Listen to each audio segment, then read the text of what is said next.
Meus queridos, voltei.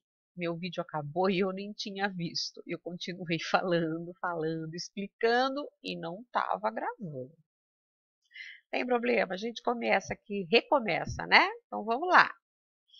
Eu estava falando para vocês da Lei do Chá, né? De 1773, em que, nesse ano, né, os ingleses deram, né, o monopólio do comércio de chá para a Companhia Comercial Inglesa. Então, isso quer dizer que os colonos tinham que comprar o chá obrigatoriamente da Inglaterra.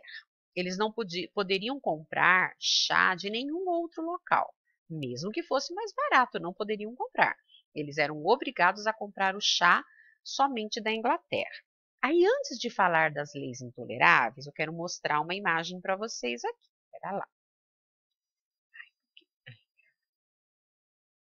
Olha, aí o que aconteceu, né? A festa do chá de Boston.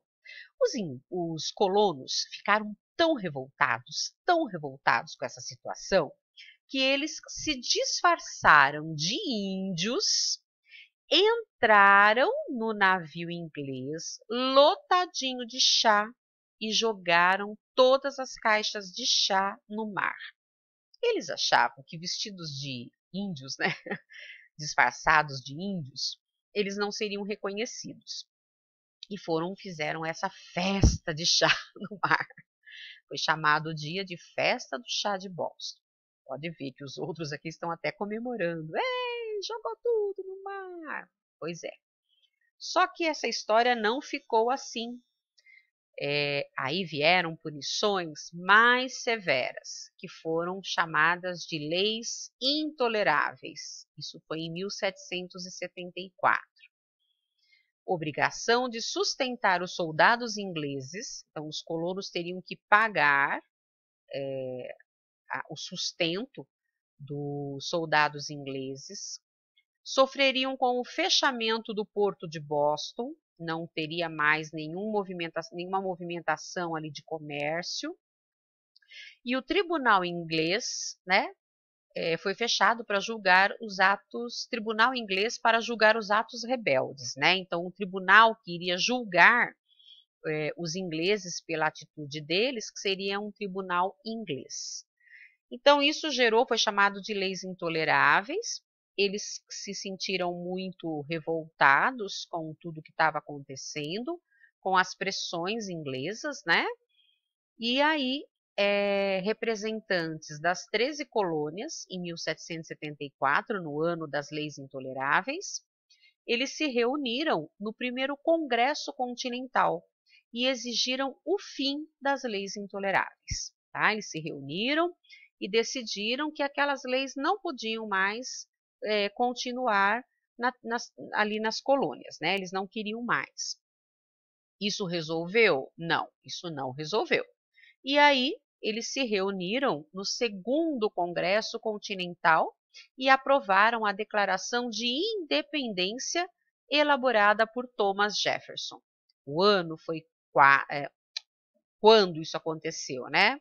Em 4/7, que é mês de junho, né?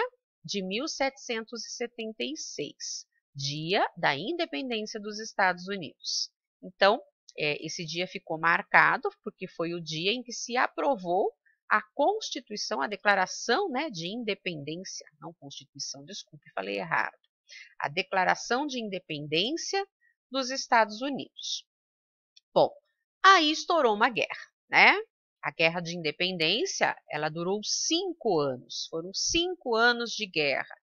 Os colonos lutando contra os soldados ingleses, né?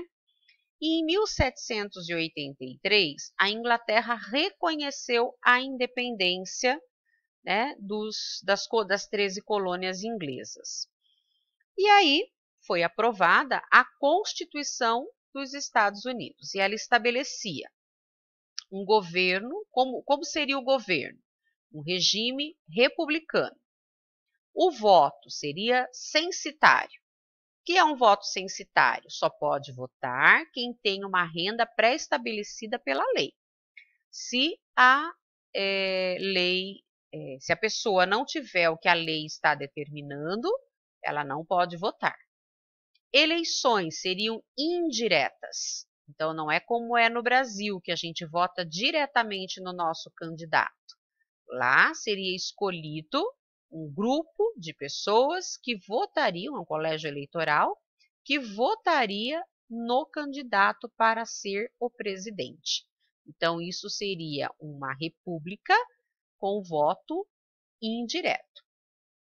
Aí aconteceu a união das 13 colônias nos Estados Unidos da América. Aí sim surgiu os Estados Unidos da América. E houve também a divisão em 3 poderes, que são o executivo, o legislativo e o judiciário, né? 3 poderes distintos. E o primeiro presidente dos Estados Unidos foi George Washington, né? Aqui nós temos uma imagem, uma pintura, né, que retrata George Washington cruzando o rio Delaware. Esse momento foi muito importante porque foi uma das batalhas mais assim difíceis que aconteceu na Guerra de Independência, né? E George Washington estava lá à frente de todo esse processo. Aqui a gente tem Thomas Jefferson, né, o responsável por redigir os documentos ali, a Declaração de Independência, e George Washington, que foi o primeiro presidente dos Estados Unidos. Aqui, na sequência, vocês têm as atividades que vocês farão. Então, vocês têm lá, na apostila de vocês, páginas 15 e 16, as atividades 1, 2 e 3. E eu coloquei aqui para vocês uma dica que eu gostaria muito que vocês se habituassem. Adquiram o hábito de pesquisar quando encontrarem dúvidas sobre um assunto. Isso se chama atitude historiadora. Gente, é muito importante que vocês adquiram o hábito de pesquisar, o hábito de estudar, né? Mas o hábito de fazer a pesquisa é muito importante, porque muitas vezes a gente não sabe todo o conteúdo, a gente não sabe alguma informação, a gente lê e fica na dúvida, e a gente deve fazer a pesquisa, a gente deve procurar. Isso é muito importante. Isso se chama atitude historiadora. Seja um historiador, busque o conhecimento, vá em busca, seja um pesquisador. Pesquise na internet, pesquise em livros que você tiver na sua casa, mas as redes sociais, né? Existem grupos que às vezes são formados com pessoas assim que gostam de determinada matéria, então é bem legal. A gente pode participar e aprender bastante coisa e pesquisar na internet também, tá ok? Gente, por hoje é só. Fiquem com Deus e até a próxima aula, ok? Tchau, tchau!